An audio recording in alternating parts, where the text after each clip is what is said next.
আমন্ত্রণ দুপুরের বাংলাদেশে। শুরুতেই জানিয়ে দেব শিরোনামগুলো। স্টার্টআপের নতুন নতুন ধারণা নিয়ে কাজ করবে সরকার, ঢাকা বিশ্ববিদ্যালয়ে প্রধানমন্ত্রী। অনুদান পেল কয়েকটি সম্ভাবনাময় উদ্ভাবনী প্রকল্প। ধীরে নামছে বানের জল, স্পষ্ট ক্ষতচিহ্ন। ত্রাণ ও বিশুদ্ধ পানির সংকট। জায়গা জমিন সাগার গিয়া খেতি খোলা সব নষ্ট গিয়ে আমাদের কিছু নেই। খাওয়ার যা ছিল সবগুলো বেশি নিয়ে গেছে নদীতে। তিস্তা অববাহিকায় স্বল্প মেয়াদী বন্যার পূর্বাভাস।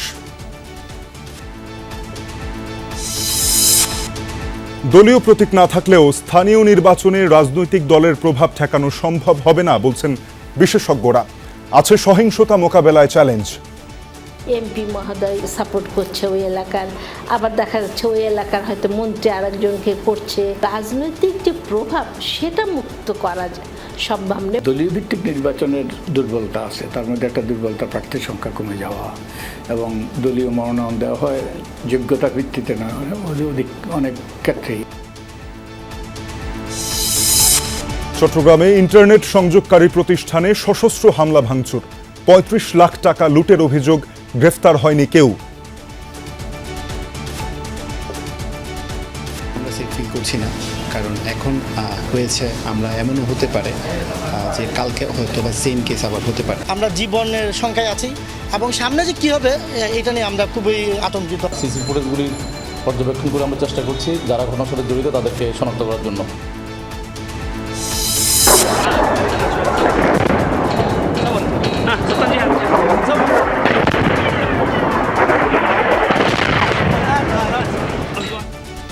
ইয়েমেনে হামলার জবাবে সৌদি স্থাপনা লক্ষ্য করে হুতির ক্ষেপণাস্ত্র, ভেস্তে গেল যুদ্ধবিরতি চুক্তি।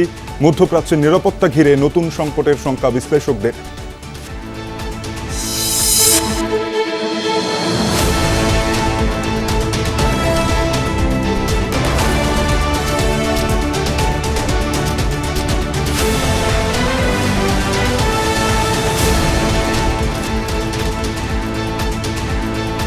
শিরোনামগুলো দেখছিলেন। এছাড়াও দেশ বিদেশের আরো খবর নিয়ে দুপুরের বাংলাদেশে আপনাদের সাথে আছি আমি তানজিম শাফিন।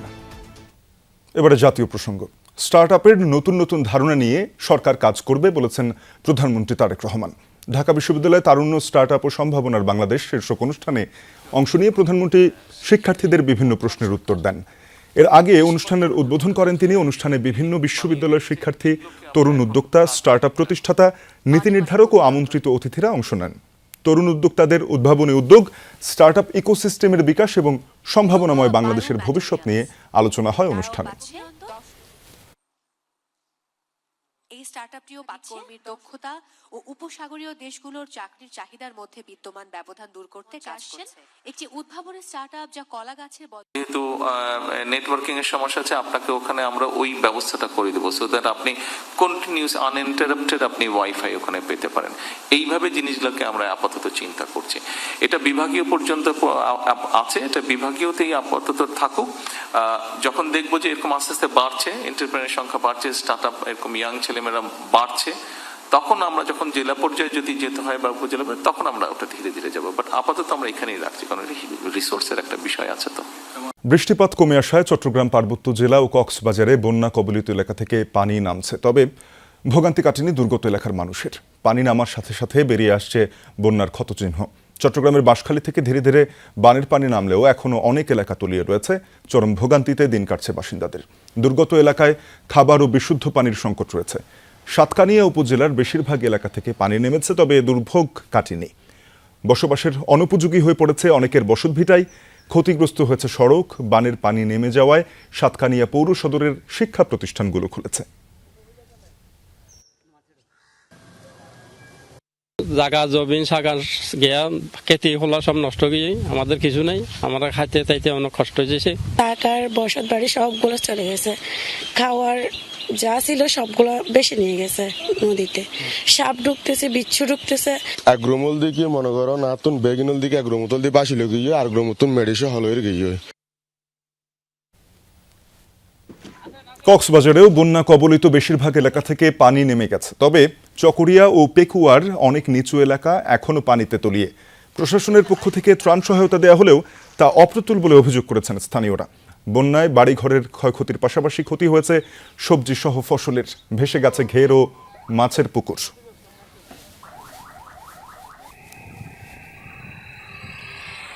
বান্দরবানের সাঙ্গু নদীর পানি বিপদসীমার নিচ দিয়ে প্রবাহিত হচ্ছে। বেশিরভাগ নিম্নাঞ্চল থেকে নেমে গেছে পানি। আশ্রয় কেন্দ্র থেকে বাড়ি ফিরতে শুরু করেছে বানভাসীরা। পানি কমতে থাকায় ধীরে ধীরে বেরিয়ে আসছে ক্ষতচিহ্ন। ক্ষতিগ্রস্ত ঘরবাড়ি মেরামত নিয়ে দুশ্চিন্তায় ভুক্তভোগীরা। জায়গা ভাঙিয়ে গেছে, অনেক ঘর ভাঙিয়ে গেছে, বেড়া সেরা ভাঙিয়ে পড়ে গেছে, ওইগুলো আবার পুনরায় ঠিক করতে হবে, কষ্ট হইলো। কোনো ঘুম দেওয়া জায়গা তো নাই, থাকার জায়গাও নাই, মানে খুব কষ্টতে আছে আর কি। এদিকে রাঙামাটির বিভিন্ন উপজেলার অনেক নিচু এলাকা এখনো পানিতে তলিয়ে। ভোগান্তিতে দিন কাটছে বাসিন্দাদের। কয়েকদিনের টানা বৃষ্টি ও পাহাড়ি ঢলে ক্ষতিগ্রস্ত হয়েছে অনেকের বাড়িঘর, সড়ক ও ফসলি জমি। এখনো স্বাভাবিক হয়নি যোগাযোগ ব্যবস্থা। বান্দরবানের সাথে এখনো সরাসরি সড়ক যোগাযোগ বন্ধ রয়েছে। এছাড়া বাঘাইছড়ির সাথে খাগড়াছড়ি ও দীঘিনালার সরাসরি সড়ক যোগাযোগ এখনো বিচ্ছিন্ন। এ বিষয়ে আরো জানতে চাই চট্টগ্রামের সাতকানিয়া থেকে সহকর্মী জুবাইর রিফাত যুক্ত হয়ে আছেন। রিফাত, পানি নামার পর বাড়িঘরে ফিরতে শুরু করেছেন কিনা মানুষ? কি ধরনের ত্রাণ সহায়তা পাচ্ছেন? ত্রাণ সহায়তা মোটামুটি রকমের পাচ্ছে আসলে এই অঞ্চলের মানুষ। স্বাভাবিকভাবে আপনি জানেন যে সাতকানিয়া ব্যবসায়ী অধ্যুষিত এলাকা, ফলত এখানে ব্যক্তি উদ্যোগে এবং বেসরকারি নানা উদ্যোগে কিন্তু ত্রাণ আসছে। আমি এই মুহূর্তে একটা বাড়ির চিত্র আপনাকে দেখাতে চাই। এটি সাতকানিয়ার এউচিয়া ইউনিয়নের আসলে একটি গ্রাম, এবং এই গ্রামে আমরা এরকম অসংখ্য বাড়িঘর পাচ্ছি যে একেবারে কোমর পানিতে নিমজ্জিত ছিল এতদিন ধরে। বাড়িঘরগুলো থেকে আসলে পানি নামা শুরু করেছে এবং এই বাড়ির আশপাশের উঁচু ভবন এবং আশ্রয় কেন্দ্রে ছিলেন এতদিন, তারা আসলে ফিরতে শুরু করেছেন নিজের বাড়িঘরে। এবং বাড়িঘরে ফিরে আসলে তাদের এক একজনের সাথে যখন আমাদের কথা হচ্ছিল, তারা একেবারে কান্নায় ভেঙে পড়েছেন। কারণ যখন তারা আসলে পানি পর দেখলেন যে এই অবস্থা, স্বাভাবিকভাবেই তারা ভেঙে পড়েছেন এবং এই পর্যায়ে তারা আসলে সরকারের যে সহায়তা সেটির দিকে আসলে চেয়ে আছেন। আপনি নিশ্চয়ই ক্যামেরা ফ্রেমে দেখতে পাচ্ছেন বাড়ির গৃহিণীরা আসলে এভাবেই মাটির চুলাগুলো যেগুলো বানের পানিতে আসলে ভেসে গিয়েছে সেগুলো আসলে তারা মেরামত করার চেষ্টা করছে। এবং সব মিলিয়ে বেশ কাহিল অবস্থা বলা চলে এই অঞ্চলের মানুষের। এবং সাতকানিয়া, বাঁশখালীর একই চিত্র। সবচেয়ে বেশি ক্ষতিগ্রস্ত উপজেলাগুলোর মধ্যে আসলে বাঁশখালীকে এগিয়ে রাখা যায় এখন পর্যন্ত। বাঁশখালীতেও পানি নামতে শুরু করেছে, তবে সাতকানিয়ার যেই 17 ইউনিয়ন এবং পৌরসভা রয়েছে সেই এলাকাগুলো থেকে, অর্থাৎ মূল সড়ক, আঞ্চলিক সড়ক থেকে পানি নেমে গেছে। এবং ইউনিয়নের মধ্যকার যে যোগাযোগ ব্যবস্থা, সেই যোগাযোগ ব্যবস্থার আসলে বেশ অবনতি হয়েছে বলা চলে। কারণ স্বাভাবিকভাবেই যে নিচু এলাকাগুলো রয়েছে সেগুলো থেকে পানি যেহেতু সরে গিয়েছে এবং রাস্তাঘাট থেকেও পানি নেমেছে, পানি নামার পর আসলে যে ক্ষতচিহ্ন রাস্তাঘাটের, আমরা দেখছিলাম বসতবাড়ির ভেতরে বন্যার পানি নেমে যাওয়ার পরে সেখানে এখনো পলি জমে আছে। পরিচ্ছন্নতার বিষয়গুলো যেমন আছে, তেমনি করে এই আসবাবপত্রগুলো ক্ষতিগ্রস্ত হয়েছে যোগাযোগ ব্যবস্থার সড়কও। আমরা জানছিলাম চট্টগ্রামের সাতকানিয়ার পরিস্থিতি। বন্যায় বড় উপদ্রব হয়ে দাঁড়িয়েছে সাপ। চট্টগ্রামে তাই হয়েছে। প্লাবিত বিভিন্ন এলাকায় 7 দিনে সাপে কামড়েছে 93 জনকে। এ সংখ্যা অতীতের যে কোনো সময়ের চেয়ে বেশি বলছেন চিকিৎসকরা। কামড় খাওয়া সবাই দ্রুত হাসপাতালে চিকিৎসা নেয়, প্রাণহানি হয়নি। গত 6-7 দিন ধরে চট্টগ্রামে টানা বেশ কয়েকটি উপজেলার শত শত গ্রাম বন্যায় প্লাবিত। এই 7 দিনে সাপের কামড় খেয়ে চট্টগ্রাম মেডিকেল কলেজ হাসপাতালে চিকিৎসা নিয়েছেন 93 জন। 16 নম্বর মেডিসিন ওয়ার্ডে ভর্তি আছেন 13 জন, যাদের সবার পায়ে কামড় দিয়েছে সাপ। বিষের প্রচণ্ড যন্ত্রণায় কাতরাচ্ছেন এদের অনেকে শিশু। আমি ওয়াশরুমে যাচ্ছিলাম, ওইখানে হঠাৎ করে সাপে কামড় দিয়েছে আর কি, তো বেশি যন্ত্রণা করতেছে, এই জন্য ডাক্তার কাছে আসছে এখানে মেডিকেল। সাপ দেখে খেয়াল করে নেই, সাপ চলে গেছে, ও সেই জন্য দূরদূরি করে মেডিকেল নিয়ে আসলো। আমি ফার্মেসি যাচ্ছিলাম রোদ দিয়ে, তখন আমার পায়ে কামড় দিয়েছে, তখন আমার বন্ধুরা আমাকে নিয়ে গেছে। আক্রান্তদের মধ্যে সবুজ বিষাক্ত সাপের কামড়ের রোগী 8 জন, বাকিরা বিষধর রাসেল ভাইপার ও কোবরার মতো বিষাক্ত সাপের কামড় খাওয়া, যাদের পায়ের অংশ নীল বর্ণ ধারণ করেছে। তবে দ্রুত হাসপাতালে আসায় কোনো প্রাণহানি হয়নি। গতকালকে এই কেটে সব কিছু বের করছে আর কি। এতদিন স্লাইন ইঞ্জেকশন চলছে, এখনো 12টা করে ইঞ্জেকশন চলছে, ব্যথা আছে, খুব যন্ত্রণা। যখন কামড় দিয়েছে 3-4 দিন বেশি যন্ত্রণা করছে ভিতরে। এরকম ফোনা তুলছিল? হ্যাঁ, ফোনা তুলে মারি ধরে দূরে গেছে। চিকিৎসকরা বলছেন 93 জন চিকিৎসা নিলেও এদের সবাইকে বিষাক্ত নয় এমন সাপে কেটেছে। তবে এই সংখ্যা অতীতের তুলনায় অনেক বেশি। বন্যা পরবর্তী সময়ে সাপে কাটা রোগীর সংখ্যা আরও বাড়বে বলে শঙ্কা চিকিৎসকের। এই জুলাই মাসে এই সময় কখনোই এত বেশি রোগী আগে আমাদের ভর্তি হতো না। এবার যেহেতু অনেক বেশি বৃষ্টি সাথে বন্যা শুরু হয়ে গেছে, সেই কারণে আসলে সাপের যে বসবাস স্থলগুলা পানিতে থাকার কারণে হিউম্যান স্নেক ইন্টারাকশনটা বেড়ে গেছে এবং সাপ বিভিন্ন জায়গায় আশ্রয় খুঁজতেছে, তো মানুষও আশ্রয় খুঁজতেছে। এবং আমি মনে করছি যে দেখা যাবে যে এই পানি যখন নেমে যাবে, বন্যা পরবর্তী সাপে কাটার রেট আরও বেড়ে যাবে। বন্যার পানি নেমে যাওয়ার পর ঘরে প্রবেশে সাবধানতা অবলম্বনের পরামর্শ বিশেষজ্ঞদের। আল আমিন শিকদার, যমুনা নিউজ, চট্টগ্রাম। আগামী 3 দিন পর্যন্ত ভারী বর্ষণের কোনো সম্ভাবনা নেই। দেশের কোথাও কোথাও স্বাভাবিক বৃষ্টিপাত হতে পারে, তবে 17 তারিখের পর বৃষ্টিপাতের মাত্রা বৃদ্ধি পাবে। সকালে আবহাওয়া অফিসের ব্রিফিংয়ে সব তথ্য জানিয়েছেন আবহাওয়াবিদ মোহাম্মদ তরিকুল নেওয়াজ কবির। ব্রিফিংয়ে তিনি আরও জানিয়েছেন, আপাতত সব নদী ও সমুদ্র বন্দরগুলোর সতর্কবার্তা তুলে নেওয়া হয়েছে। পাহাড় ধসের ব্যাপারেও কোনো সতর্কতা নেই, তবে চলতি মাসের শেষ দিকে বঙ্গোপসাগরে আরেকটি লঘুচাপ সৃষ্টি হতে পারে। আবহাওয়া অধিদপ্তরের সর্বশেষ পূর্বাভাস অনুযায়ী আজ সকাল 6টা থেকে পরবর্তী 48 ঘন্টায় দেশের সব বিভাগেই বৃষ্টিপাতের প্রবণতা কিছুটা কমে আসবে। একই সঙ্গে তাপমাত্রা স্থানভেদে 2 থেকে 3 ডিগ্রি সেলসিয়াস পর্যন্ত বাড়তে পারে। তবে বর্ষাকাল চলমান থাকায় রাজশাহী, ময়মনসিংহ, সিলেট বিভাগের বেশ কয়েকটি জায়গায় এবং চট্টগ্রাম, খুলনা ও ঢাকা বিভাগের কিছু জায়গায় বৃষ্টিপাতের সম্ভাবনা রয়েছে। এদিকে টানা বর্ষণে ঢাকাসহ সারা দেশে উল্লেখযোগ্য পরিমাণ বৃষ্টিপাত রেকর্ড হয়েছে। আগামী কয়েকদিনের, বিশেষ করে আজকে 14, 15, 16 এই 3 দিনের মোটামুটি আবহাওয়া একই রকম থাকার সম্ভাবনা আছে।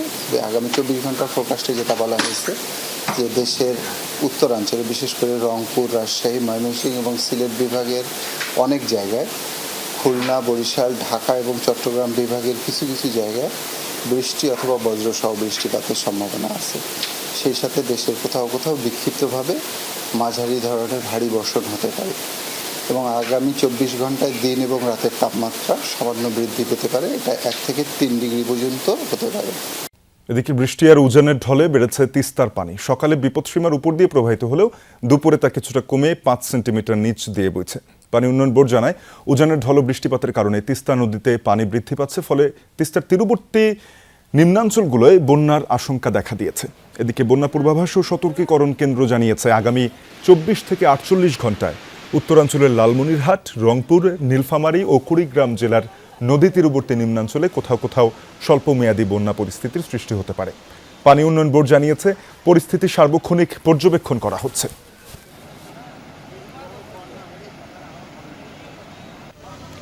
দুর্যোগপূর্ণ আবহাওয়ার মধ্যে পরীক্ষা নেয় এবং শিক্ষামন্ত্রীর একটি বক্তব্যে মানহানির অভিযোগে সড়ক অবরোধ করেছে শিক্ষার্থীরা। 11:30টার দিকে উত্তরা 12টার থেকে সায়েন্স ল্যাব মোড় অবরোধ করে 8 দফা দাবি জানায় শিক্ষার্থীরা। যারা এখনও নির্ধারিত পরীক্ষার প্রস্তুতি সম্পন্ন করতে পারেনি তাদের পরীক্ষা স্থগিত রাখা, বিজ্ঞান বিভাগ থেকে অংশ নেওয়া সকল শিক্ষার্থীকে 14 নম্বর গ্রেস মার্ক বা বাধ্যতামূলক দেয়া, শিক্ষা ব্যবস্থা বাস্তবমুখী ও শিক্ষা বান্ধব করা সহ 8 দফা দাবি জানিয়েছে বিক্ষোভকারীরা। অবরোধের কারণে যান চলাচল বন্ধ হয়ে গেছে। গণপরিবহন না পেয়ে বিপাকে পড়েছেন সাধারণ মানুষ।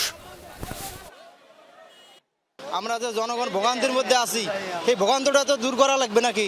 এখন সরকার প্রশাসনিকভাবে পুলিশকেও জানালো হলো, ওনারা বলতে আমাদের কিছু করা নেই, আপনারা জানতে আমরা কি ছাত্রদের সাথে যুদ্ধ করবো নাকি? আমার দাবি একটাই, মিলন স্যারের পদত্যাগ। তারা সে আমাদের ফার্মের মুরগি বলেছে। শেখ হাসিনা যেমন বলছে রাজাকারের বাচ্চারা, উনিও আমাদের ইফেক্ট করে কথা বলছে আমরা নাকি ফার্মের মুরগি।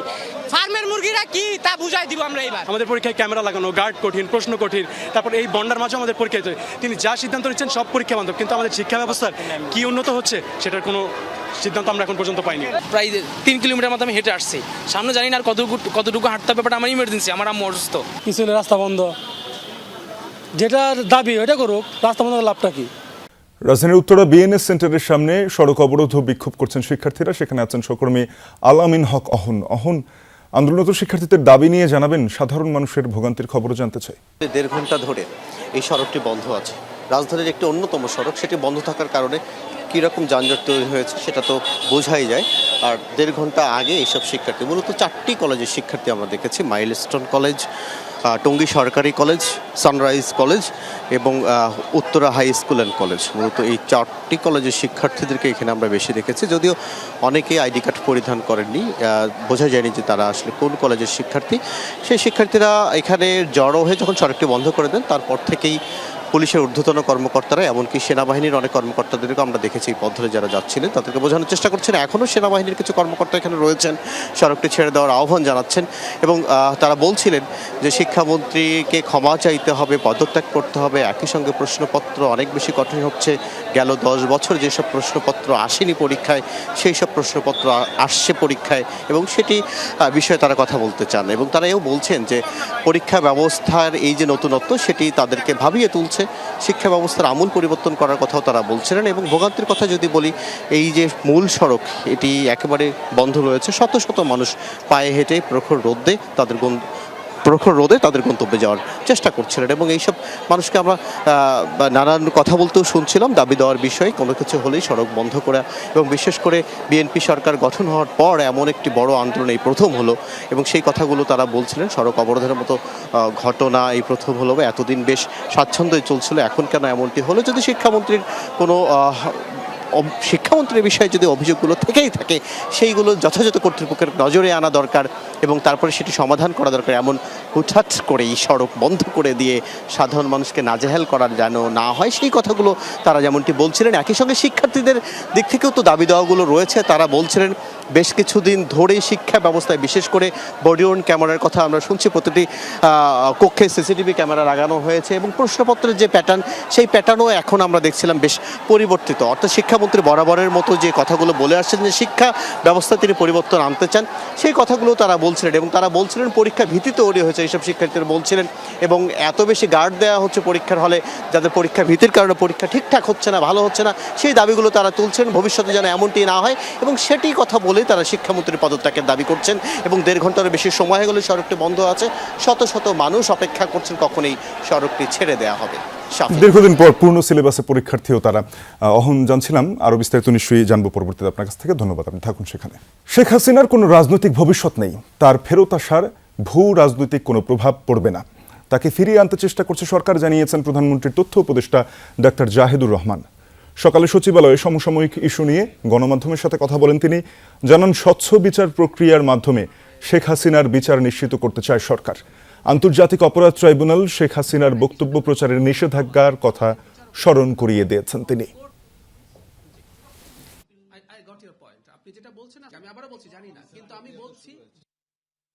ওনার কোন রাজনৈতিক ভবিষ্যৎ এই দেশে আছে বলে আমি শুধু আমার কথা বলছি না, আমি ইভেন যারা আওয়ামী লীগের প্রতিও কিছুটা সিম্প্যাথাইজার, আমাদের চারপাশে পরিচিত মানুষ আছে, তো তারাও মনে করেন না যে ওনার কোনো রাজনৈতিক ভবিষ্যৎ আছে। যদি এমন হতো যে আমরা চাইছি উনি ওখানেই থাকুন, উনি এখন আসবেন বলে আমরা চাপে পড়ে গেছি, ব্যাপারটা তার এরকম। এবং শুধু ইন্টারিম না, এই সরকারও, গতকাল পররাষ্ট্র প্রতিমন্ত্রী কনফার্ম করেছেন, এই সরকারও ভারতের কাছে শেখ হাসিনার প্রত্যার্পণ চেয়েছেন। ইসি নির্দলীয় স্থানীয় সরকার নির্বাচনের প্রস্তুতি নিলেও রাজনৈতিক দলগুলোর প্রত্যক্ষ মনোনয়ন ও সমর্থন সব জায়গায় চলছে। বিশেষজ্ঞরা বলছেন, দলীয় প্রতীক না থাকলেও দলগুলোর প্রভাব ঠেকানো সম্ভব হবে না। এতে যেমন থাকছে সহিংসতার আশঙ্কা, তেমনি প্রার্থীদের যোগ্যতা নিয়েও রয়েছে প্রশ্ন। রাজনৈতিক দলগুলো যদি একক প্রার্থী ঘোষণার দিকে অগ্রসর হয়, সেক্ষেত্রে এই সংকট আরও বাড়বে, বই কমবে না বলে দাবি বিশ্লেষকদের। অক্টোবর থেকে স্থানীয় সরকারের নির্বাচন করার কর্মপরিকল্পনা নিয়ে প্রস্তুতি নিচ্ছে ইসি। এদিকে আগস্টের দ্বিতীয়ার্ধে তফসিল ঘোষণা করে অক্টোবরের প্রথমার্ধে ইউনিয়ন পরিষদ নির্বাচন আয়োজন করতে চায় সরকার। এরপর পর্যায়ক্রমে পৌরসভা, উপজেলা পরিষদ, জেলা পরিষদ ও সিটি কর্পোরেশন নির্বাচন করার চিন্তা রয়েছে। ইসির সিদ্ধান্ত, নির্বাচন হবে সম্পূর্ণরূপে নির্দলীয়, যেখানে কোনো দলীয় প্রতীক ব্যবহার করা যাবে না। তবে এসব নির্বাচনে যারা প্রার্থী হবেন তাদের প্রত্যক্ষ মনোনয়ন ও সমর্থন জানাতে দেখা যাচ্ছে রাজনৈতিক দলগুলোকে। বিশেষজ্ঞরা বলছেন, দলীয় প্রতীক ছাড়া নির্বাচন হলেও রাজনৈতিক প্রভাব এড়ানো সম্ভব হবে না। সেক্ষেত্রে ক্ষুণ্ণ হতে পারে নির্দলীয় নির্বাচন আয়োজনের মূল উদ্দেশ্য। এজ মেনি এজ কন্টেস্টেন্টস একই দল থেকে, একই দলের সাপোর্টার থেকে বা কর্মীদের থেকে তারা প্রতিদ্বন্দ্বিতা করতে পারে। দলের সাপোর্ট এটা পরোক্ষভাবে ছিল আগে, এখনও থাকবে। ভবিষ্যতেও থাকবে। এটাকে আপনি এত বন্ধ করতে পারবেন না। এমপি মহোদয় সাপোর্ট করছে ওই এলাকার, আবার দেখা যাচ্ছে ওই এলাকার হয়তো মন্ত্রী আরেকজনকে করছে। রাজনৈতিক যে প্রভাব সেটা মুক্ত করা সম্ভব না, এবং এটা হয়ও না নির্বাচনে কোনোদিন। দুটো বড় দল তাদের প্রার্থী ঘোষণা করে দিয়েছে। আমাদের ক্ষমতাসীন দল তারা একক প্রার্থী ঘোষণার, একক প্রার্থী বেছে নেওয়ার প্রক্রিয়া আছে। আইনের আক্ষরিক অর্থে তারা আইন মানল, কিন্তু আইনের যে অন্তর্নিহিত উদ্দেশ্য সেটাই তারা সম্পূর্ণভাবে উপেক্ষা করছে। স্থানীয় সরকার নির্বাচনে দাঁড়ানো প্রার্থীদের রাজনৈতিক দল থেকে প্রত্যক্ষ মনোনয়ন দেয়া হলে সহিংসতার আশঙ্কাও উড়িয়ে দিচ্ছেন না বিশেষজ্ঞরা। এখানে শুধু দল না, স্থানীয় নির্বাচনে গোষ্ঠী কেন্দ্রিক প্রভাবও খুব গুরুত্বপূর্ণ। এই অফিস যেহেতু সবকিছুর কেন্দ্রবিন্দু, স্থানীয় ক্ষমতার কেন্দ্রবিন্দু, এই ক্ষমতাটাতে রাজনৈতিক দলগুলো প্রভাব বিস্তার করার চেষ্টা করবে, এটা খুব স্বাভাবিক। অতীত নির্বাচনগুলো স্থানীয় নির্বাচনে দেখি কোনো নির্বাচনই কিন্তু সহিংস মুক্ত বা একেবারে কোনো রকম বিশৃঙ্খলা হয়নি, এটা কিন্তু বলা যায় না। তৃণমূল পর্যায়ে যে সমস্ত কর্মী থাকে, নেতা থাকে, তাদের ঠিক একদম নেতৃ পর্যায় থেকে এই নির্বাচনে জেতার বিষয়ে নিয়ন্ত্রণ করা খুব কঠিন। আমি আশা করব যে আমাদের রাজনৈতিক দলগুলো তারা আইনের প্রতি শ্রদ্ধাশীল হবে, আইনের আক্ষরিক অর্থে তো মানবেই, আইনের যে অন্তর্নিহিত উদ্দেশ্য সেটার প্রতিও তারা শ্রদ্ধা প্রদর্শন করবে। দলীয় ভিত্তিক নির্বাচনের দুর্বলতা আছে, তার মধ্যে একটা দুর্বলতা প্রার্থীর সংখ্যা কমে যাওয়া, এবং দলীয় মনোনয়ন দেওয়া হয় যোগ্যতার ভিত্তিতে নয় অনেক ক্ষেত্রেই। স্থানীয় সরকারকে রাজনৈতিক দলের সেবার কাঠামো হিসেবে না গড়ে নাগরিক সুযোগ সুবিধা দেওয়ার কেন্দ্র করলে সহিংসতা কমানো সম্ভব বলেও অভিমত বিশেষজ্ঞদের। তানভীর মৌসুম, যমুনা নিউজ, ঢাকা।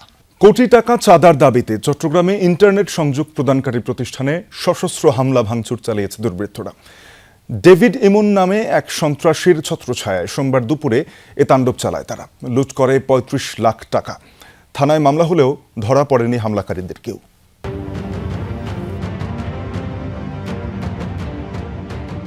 ঘড়ির কাঁটায় সময় 12টা 20 মিনিট।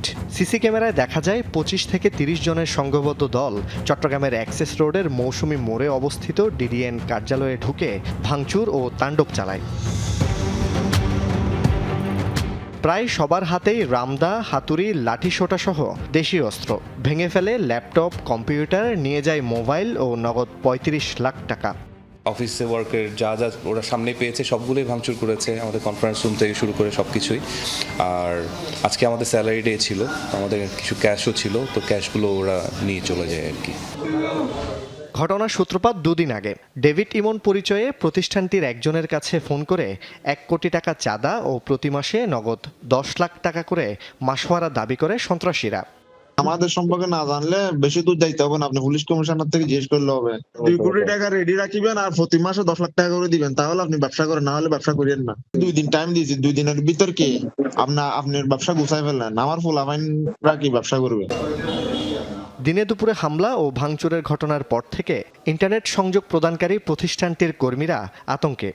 আমরা সেফ ফিল করছি না, কারণ এখন হয়েছে আমরা এমনও হতে পারে যে কালকে হয়তো বা সেম কেস আবার হতে পারে। হামলা করতেছিল, তো আমরা ভয়ে আসলে যে দিক থেকে পারতেছি ওইভাবে দিক বিদিক দৌড়াদৌড়ি করতেছিলাম। আমাদের যে অফিসে যেভাবে হামলা করলো, আমাদের এমপ্লয়ীদের যদি কোনো ক্ষতি করতে চাইতো তারা করতে পারতো, ডেফিনেটলি করতে পারতো। হ্যাঁ, আমরা জীবনের সংখ্যায় আছি এবং সামনে যে কী হবে এটা নিয়ে আমরা খুবই আতঙ্কিত। যদি আমাদেরকে এইভাবে হামলা, চাঁদাবাজি এসবের শিকার হতে হয়, তাহলে তো ডেফিনেটলি আমরা খুব ভীত সন্ত্রস্ত অবস্থার মধ্যে আছি, এবং ইনফ্যাক্ট আমরা বিজনেস কন্টিনিউ করতে পারবো কিনা সেটা নিয়ে আমরা সন্দেহান।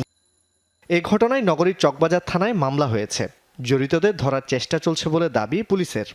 সিসি ফুটেজগুলি পর্যবেক্ষণ করে আমরা চেষ্টা করছি যারা ঘটনার সাথে জড়িত তাদেরকে শনাক্ত করার জন্য। 3টা টিম কাজ করছে এই বিষয়ে, আমরা আমাদের ডিবি কাজ করছে এই বিষয়ে।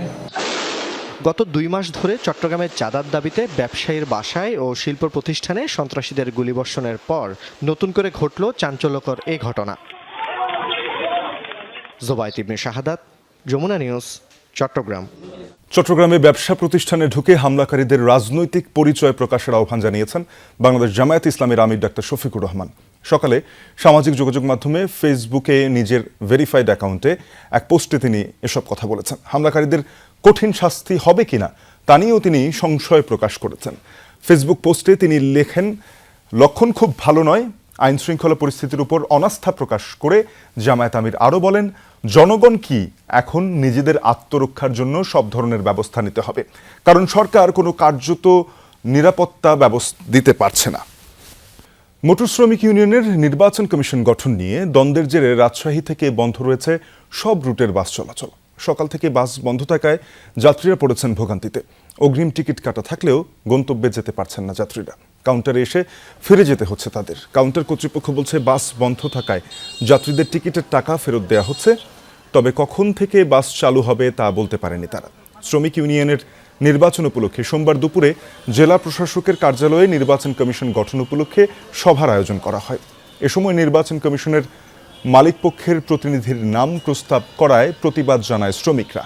এ নিয়ে দ্বন্দ্বের জেরে সভা প্রত্যাখ্যান করে কর্মবিরতির ঘোষণা দেয় শ্রমিক পক্ষ।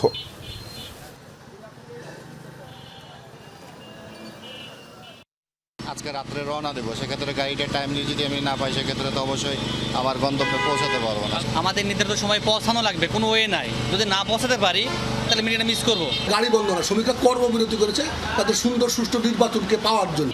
ওই দাবিটা বাস্তবায়ন হলে ছেড়বে, না হলে ধরেন এরকমই আছে। নরসিংদীর পলাশে এক বালু ব্যবসায়ীকে রাস্তা থেকে তুলে নিয়ে বেধড়ক পেটানোর অভিযোগ উঠেছে বিএনপি নেতার বিরুদ্ধে। পেটানোর পাশাপাশি কামড় দিয়ে কান জখমের অভিযোগ করেছেন ঘোড়াশাল পৌর বিএনপির যুগ্ম সম্পাদক মহিউদ্দিন চিশতিয়ার বিরুদ্ধে। ভুক্তভোগী সাখাওয়াত হোসেন জানান, ঘোড়াশালে বাংলাদেশ জুট মিলের ভেতরে নির্মাণাধীন একটি প্রতিষ্ঠানের বালু ভরাটের কাজের জন্য শীতলক্ষা নদীর পাড়ে ড্রেজার মেশিন বসান তিনি।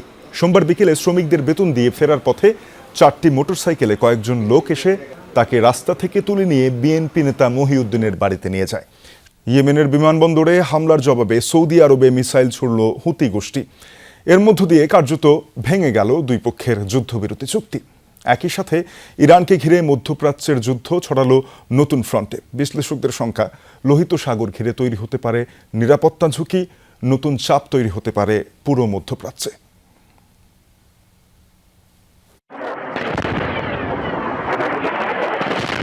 ইয়েমেনের রাজধানী সানার আন্তর্জাতিক বিমানবন্দরের রানওয়েতে বিস্ফোরণ। এই হামলার ঘটনায় সরাসরি সৌদি আরবকে দায়ী করেছে হুতিরা। রিয়াদ স্বীকার করেনি, বরং ঘটনার দায় নিজেদের ঘাড়ে নিয়েছে ইয়েমেনের আন্তর্জাতিক স্বীকৃত সরকার। হামলার পক্ষে ব্যাখ্যায় দাবি করেছে, হুতি নেতাদের বহনকারী ইরানের বিমান অবতরণে বাধা দিতেই নেওয়া হয়েছে এই পদক্ষেপ।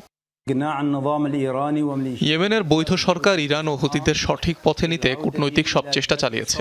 ইরানি বিমান ব্যবহার করে ইয়েমেনের আকাশসীমা লঙ্ঘন না করার আহ্বান জানিয়েছে, কিন্তু তারা আন্তর্জাতিক বৈধতাকে প্রকাশ্যে অস্বীকার করছে। আমাদের ধৈর্যের সীমা শেষ, শত্রুর বিমানকে আমরা সব উপায়ে মোকাবেলা করব, এমন শিক্ষা দেব যা দীর্ঘদিন মনে রাখবে।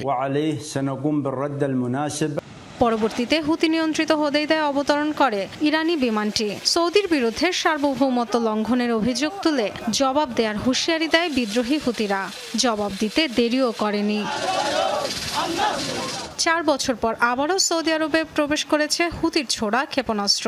টার্গেট দেশটির দক্ষিণে আভা আন্তর্জাতিক বিমানবন্দর। এর মধ্য দিয়ে 2022 সালের পর দুই পক্ষের যুদ্ধবিরতি লঙ্ঘন হলো প্রথমবার।